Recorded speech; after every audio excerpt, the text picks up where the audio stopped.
BJP से दामन छुड़ाकर अपने विचारों की बलि चढ़ाकर उद्धव ठाकरे ने कांग्रेस और राष्ट्रवादी कांग्रेस पार्टी के साथ मिलकर महाविकास अघाड़ी की सरकार को बना लिया था। उसे करीब 5 महीने चला भी ले गए, लेकिन अब उनकी कुर्सी पर काले बादल मंडराने लगे हैं, जिसके लिए जिम्मेदार ठहराया जा रहा है गवर्नर भगत सिंह कोश्यारी को। क्योंकि महाराष्ट्र के सीएम उद्धव ठाकरे विधानमंडल के सदस्य नहीं है और सीएम की कुर्सी पर बने रहने के लिए उन्हें विधानमंडल का सदस्य होना जरूरी है। सदस्यता पाने के लिए उनके पास 28 मई तक का ही समय है। अगर उद्धव ठाकरे 28 मई तक विधानमंडल के सदस्य नहीं बनते हैं तो सीएम की कुर्सी से हाथ धो बैठेंगे। इस मुद्दे को लेकर हलचल बढ़ी तो हल निकला राज्यपाल के पास, क्योंकि अगर राज्यपाल चाहेंगे तो उद्धव ठाकरे समय रहते विधानमंडल के सदस्य बन जाएंगे।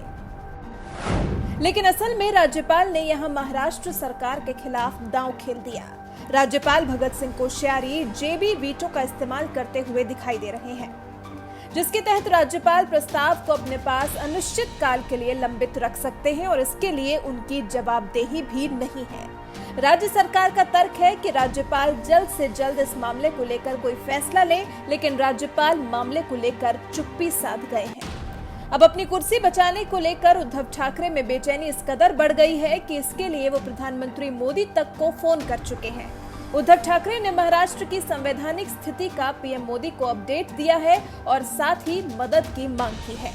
महाराष्ट्र सरकार का कहना है कि कोरोना के संकट के समय उन्हें यह सुनिश्चित करना चाहिए कि राज्य सरकार पर कोई संकट न आए। कहां चूक गए उद्धव ठाकरे? अगर सवाल ये कि भला उद्धव ठाकरे को विधानमंडल का सदस्य बनने के लिए इंतजार क्यों करना पड़ा, जब सरकार को बने कुछ महीने बीत चुके हैं, तो फिर अभी तक विधानमंडल का सदस्य बनने के लिए उद्धव ने पहल क्यों नहीं की? तो उद्धव की निगाहें अप्रैल में होने वाले विधान परिषद के चुनाव पर थीं, लेकिन विश्व भर में फैली महामारी की वजह से सभी प्रकार के चुनावों को स्थगित कर दिया गया है। अब उद्धव ठाकरे के पास राज्य के मनोनयन वाली ही सीट बची है, जिसको लेकर महाविकास अघाड़ी की सरकार ने कैबिनेट बैठक भी बुलाई थी। अजीत पवार की इस बैठक में प्रस्ताव पारित किया गया कि गवर्नर उद्धव ठाकरे को विधान परिषद के लिए मनोनीत करते, लेकिन राज्यपाल तो चुप है। कैबिनेट में शामिल कई लोग इसको लेकर राज्यपाल से मुलाकात भी कर चुके हैं, लेकिन इसका फायदा होता दिखाई नहीं दे रहा।